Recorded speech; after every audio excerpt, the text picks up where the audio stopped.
syndicated radio host Larry Elder, America First Action PAC spokesman and senior advisor, former Milwaukee County Sheriff David Clark, and American Conservative Union Chair Matt Schlapp. All right, good evening, gentlemen. Matt, I'm going to go to you first. Why get involved in a primary election? Yeah, you know, Judge, I was the political director for President Bush, and you should be very careful about weighing into these primary fights, because what's interesting in Alabama is people you would consider the Trump voters are aligned with Judge Moore. But yet here you have Donald Trump coming in and endorsing Luther Strange, who quite honestly has been a very reliable vote for the Trump agenda. So it's a very tricky situation. And I tell you, Tuesday, I can't predict what's going to happen. All right. David Clark, I mean, did the president make a good argument for voting for Luther over Judge Roy Moore? Well, I think he's going to win either way here. I think whatever happens on Tuesday. Wait a minute. You think, hold on, David. You think that Luther Strange is going to win because he's the underdog right now? No, I'm not calling out who's going to win. I said that the president will win either way. With whoever wins on Tuesday, I think there'll be a reliable Trump agenda supporter. So, you know, this is the politics of primary. You can get a little sticky at times and get a little uncomfortable, but the president's going to come out a winner either way, no matter who wins the primary. But did the president make a good argument, David, for supporting or having people vote for Luther Strange over Roy Moore? Sure he did, because basically what he did, what I heard, is he blasted the GOP as a body. Look, the Congress as a body is dysfunctional. Trying to get them to work on anything together is like trying to herd cats.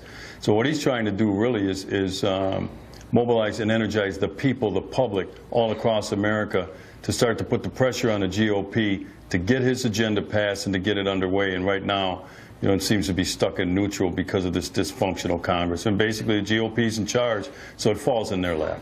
All right. Larry, what do you think about this? I mean, about the president getting involved in this primary race? And, you know, when you think about it, I mean, he's got a lot on the line. If Luther wins, it's good for him. He came in, saved the underdog, and he goes back to, the legislature, a strong person. If Luther does, he goes back looking to get looking to get both health care and tax reform, looking weak.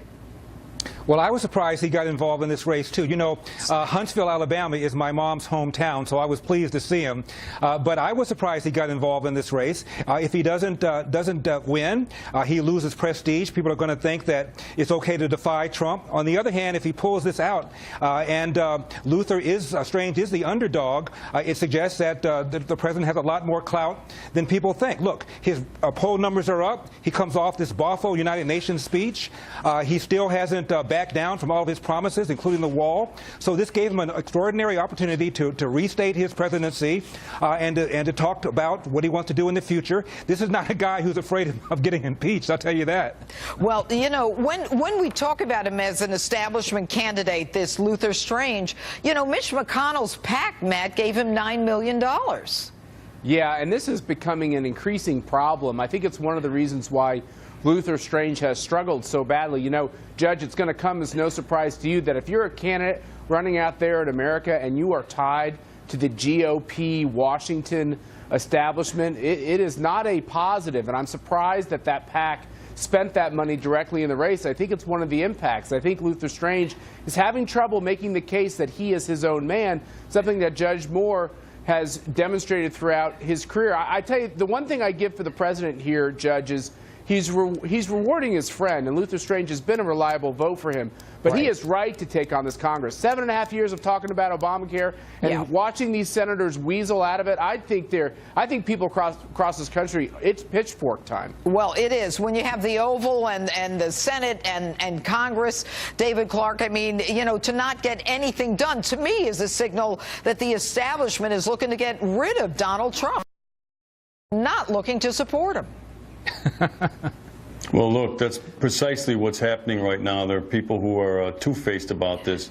I'm talking about the GOP. We know where the Dems stand on this thing, but within the GOP and in public, they might talk about how they're for tax reform, a market-based health care system, infrastructure rebuilding, law and order, and those sorts of things. But they're really not inside. They're really not pushing, and that's what the president needs. He needs people to help push this agenda through the Congress, and they're just not providing the heavy lifting that they need to do. Right. All right. You know what, Larry Elder, I want to move on a little bit about the speech. What did you think of the new title, Little Rocket Man? I was going to say, Judge, Kim Jong-un has been demoted. He used to be Rocket Man. Now he's Little Rocket Man. Yeah. Look, other national leaders have referred to him as Rocket Man. Donald Trump says, and all of a sudden, Donald Trump's a warmonger. There was a cover story in The Economist, which is a British newspaper, 2006, with Kim Jong-un on it, calling him Rocket Man. Nobody said anything. Donald Trump says it. Now all of a sudden he's irresponsible and he's a warmonger. Double standard. It's just that Donald Trump derangement syndrome that we've been talking about ever since he became president. He can't do anything right. But I'll tell you what, Matt, what I think he did right was give an incredibly strong speech at the UN, letting everyone know, you know what, it's okay if you want to support your country, I'm going to support mine. Not to the detriment of yours unless you're coming out to hurt me. I mean, I thought the speech was phenomenal. He explained it so well. What was great about it for Donald Trump, he's so good at communicating in quick little bursts, but he actually gave us a philosophical understanding of what it means to stand up for a sovereign country, what sovereignty means, and he also talked about why communism and socialism continues to fail around the globe. And let me tell you, Judge, when he takes on Cuba and North Korea and Iran, I'm going to stand up and cheer every time. Well, Cuba, North Korea, Iran, and David Venezuela as well, saying, you know, it wasn't a problem, and I don't have the quote exactly right, it wasn't a problem with socialism or the implementation. It's just a problem with socialism. Yeah, as a matter of fact, what he said, words to the effect that it was implemented properly, socialism, and that is the problem. It was a fantastic speech, and every time he gets on the world stage like that, he did it when he was over in Warsaw, I hear people, even who might not care about him, say it's one of the best speeches they ever heard because he's a great communicator. But I was real pleased to see him stand up in that well at the UN and proudly talk about what America has accomplished, what America's about, that we're here to work with people that want to work with us, and it's a two-way street. But I'll tell you what, every time he gets on that world stage, the leadership that this guy exhibits, and I say that affectionately, the President of the United States, it's astounding. But now we have America that's going to be front and center in terms of working with the world, but again, America comes first. I like that. All right, Larry Elder, finally, in terms of tax reform, health care, what do you think is going to happen this week? Well, as you heard it from the speech, Trump hasn't given up. And I thought I heard some implied pressure on the Republican senator from Alaska who voted against the last repeal replacement bill, who hasn't decided yet. He's already written off Donald Trump, so he hasn't given up. And by the way, Judge, did you notice the tie matched his background, the white and red stripes, and the white and red stripes in the background? Yeah. You think that was a coincidence? I don't think so. I don't know. All I know is that the president he's brilliant. He's a showman. He gets it on so many levels. But it'll be very interesting to see what happens in the next week or two. Agreed. Big impact.